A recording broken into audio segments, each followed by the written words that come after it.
युवक कांग्रेस के प्रदेश अध्यक्ष अभिजीत राज ने 100 टाइम्स न्यूज से विशेष बातचीत करते हुए बताया कि युवक कांग्रेस में 35 वर्ष के आयु तक जोड़े जाते हैं, उसके बाद मैन बिग यानी कांग्रेस में चले जाते हैं। आप देख रहे हैं 100 टाइम्स न्यूज। गुजर चुके लेकिन 90,000 पार नहीं कर सकती है। अब कमजोर दिन प्रतिदिन धनबाद विधानसभा में खासकर कांग्रेस कमजोर नजर आती है और आपके दोस्त एक सीट बना हुआ जीता हुआ सीट हार गई, इसके कारण क्या होगा? सबसे पहले तो 100 टाइम्स के सभी दर्शकों को नव वर्ष की बहुत बहुत मंगल कामना।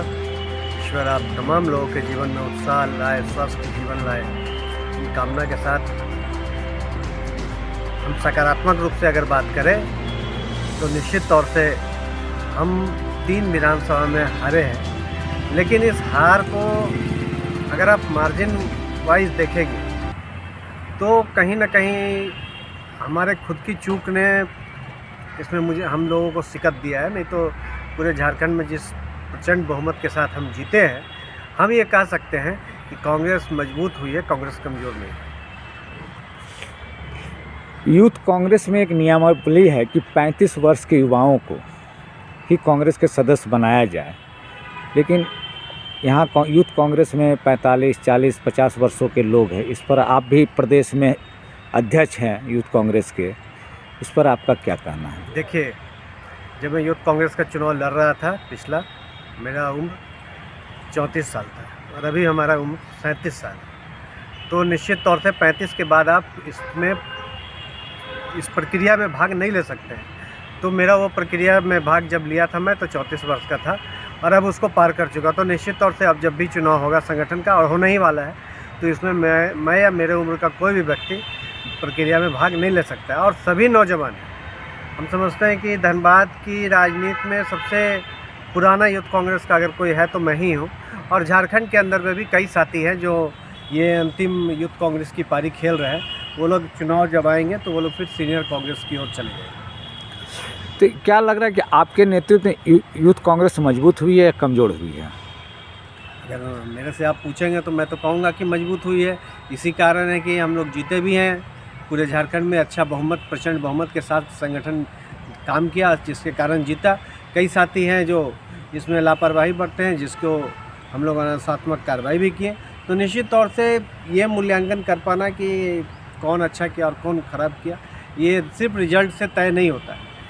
संगठन हमारा आज के समय में प्रखंड और बूथ स्तर तक है और लगातार प्रखंडों की मीटिंग महीने के दूसरे सप्ताह में हमेशा होता है। हमारे प्रदेश का 15 से 20 तारीख के बीच में कार्यकारिणी होती है। जिला की कार्यकारिणी 11 से लेकर 15 तक। तो ये सारा हमारा मापदंड फिक्स है, इसके बीच में करना है। हाँ, उसमें कुछ जिला है जो कमज़ोर है, कुछ एवरेज है, कुछ बहुत बेहतर है। ये हम लोग मूल्यांकन उस मीटिंग में करते हैं और लोगों को बताते हैं।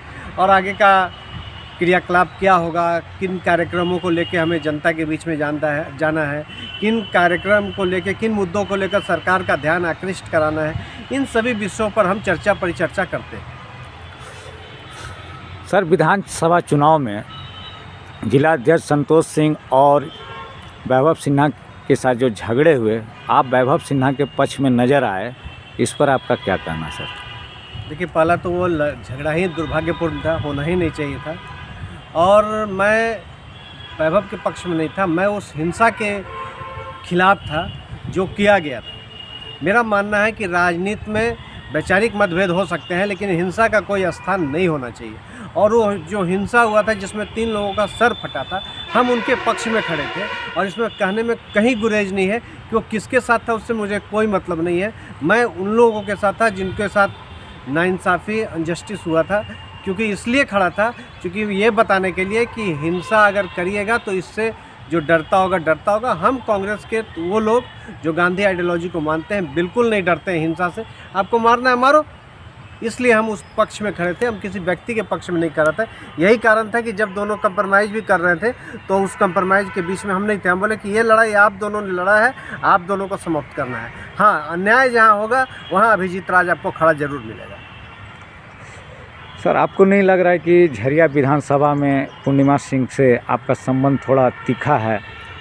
हमको लगता है कि शायद ये मीडिया का प्रोपेगेंडा है। पूर्णिमा जी के साथ मेरे बहुत अच्छे मधुर संबंध है और जब भी पूर्णिमा जी से हमने कभी भी किसी तरह का सहयोग मांगा है, निसंदेह उन्होंने सहयोग किया है। और आज के समय में भी पूर्णिमा जी हारी, इसका हम तमाम लोगों को दुख है, इसलिए कि उन्होंने बहुत बेहतर तरीके से काम किया था झरिया में। कुछ कमी हम लोगों में रह गई जिसको हम लोग आने वाला समय में पूरा करेंगे। लेकिन इस मीडिया परसेप्शन को बिल्कुल हटा दीजिए कि विधायिका जी के साथ मेरा संबंध खराब था। उनके साथ बहुत बेहतर और अच्छा तालमेल था मेरा। और जो इस तरह के बात चर्चा में आ रही है, मैं समझता हूँ कि मेरे अंदर भी उसको लेके अगर कुछ कमी है तो उसको मैं भी दुरुस्त करूँगा कि इस तरह का चर्चा परिचर्चा बाज़ार में ना आए। सर, आपसे जिला अध्यक्ष से भी तीखा संबंध है, मधुर संबंध नहीं है, लोगों का कहना है, उस पर आप क्या? नहीं, जिला अध्यक्ष जिला के मुखिया हैं और जिला के मुखिया होने के कारण कई मुद्दों पर वाद विवाद हो सकता है, वैचारिक मतभेद हो सकता है। लेकिन उसके बावजूद भी कई जब भी जिला का महत्वपूर्ण प्रोग्राम होता है और मैं जिला में रहता हूं, तो आप निसंदेह अभी भी वर्तमान में संविधान को लेकर जो भाजपा के द्वारा छीटाकशी किया गया था बाबा साहब भीमराव अम्बेडकर जी के ऊपर, उस पर भी हम और जिला अध्यक्ष आमने सामने साथ में बैठे हुए थे। तो मुद्दों के साथ हम लोग वैचारिक मतभेद ये कोई बहुत मैटर और मायने नहीं रखता है। सर, मैया सम्मान योजना आपकी सरकार की महत्वाकांक्षी योजना है, लेकिन विगत इस बार जो पहला किस्त दिया गया जिसमें पुरुषों का भी नाम आया और उन्हें भी पैसा मिला, इसको आप किस नज़र से देख रहे हैं? मुझे लगता है कि ये मीडिया परसेप्शन है। अगर आपके पास इस तरह का कोई साक्ष्य है तो आप दीजिए, फिर हम इस पर बोल पाएंगे। क्योंकि मेरे पास मेरे संज्ञान में ऐसा कोई भी मामला, कोई भी वाकया नहीं आया है, इसलिए इस पर मेरा कहना जल्दबाजी होगा। सर, अभी आपके स्वास्थ्य मंत्री हैं इरफान जी, और क्या कहते हैं निर्मल PMCH मुखर्जी, तो वहाँ पे ICU में 22 बेड लगे हुए हैं जिसमें ऑक्सीजन का पुख्ता व्यवस्था नहीं है।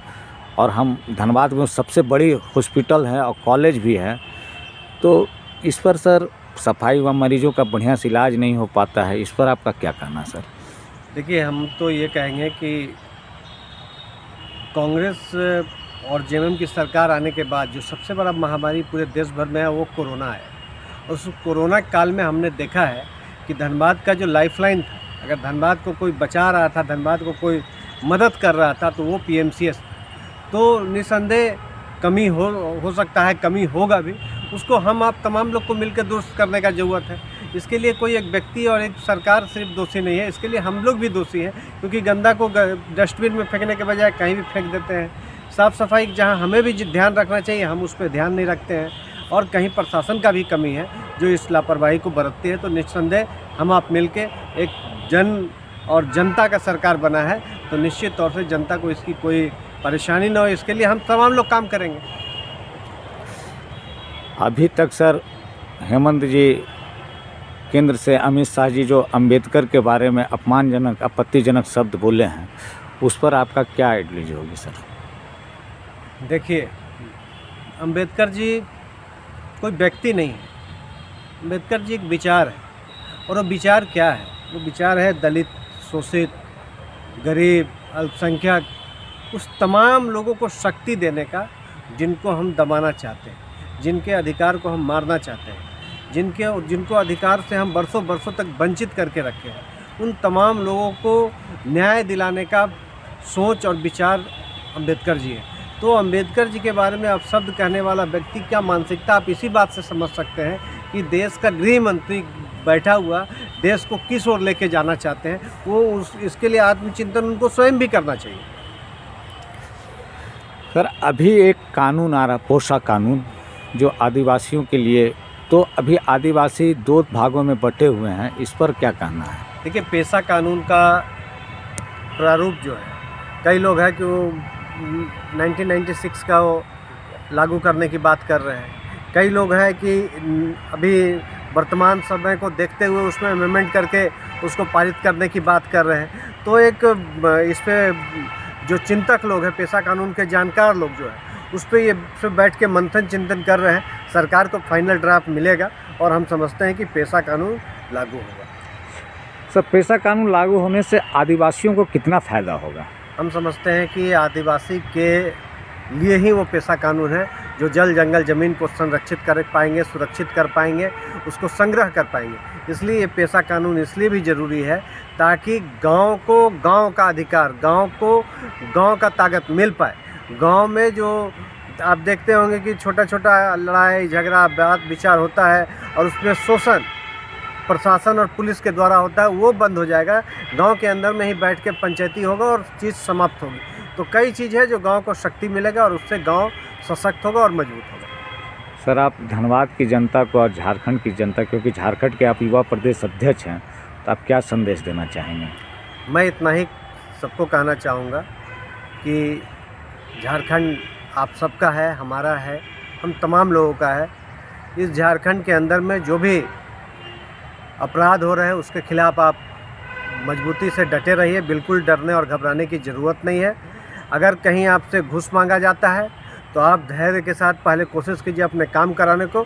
अगर नहीं काम होता है तो आप एसीबी में और बाकी जगह संबंधित जगहों पर शिकायत दर्ज कराइए ताकि भ्रष्ट पदाधिकारियों के ऊपर कार्रवाई हो सके। हमें एक स्वस्थ, सुंदर और बेहतर झारखंड बना के चलना है और ना सिर्फ धनबाद और झारखंड बल्कि पूरा देश बनाना है। उसकी शुरुआत हम अपने यहाँ से करें, ये संकल्प के साथ हम लोगों को 2025 में आगे बढ़ना है।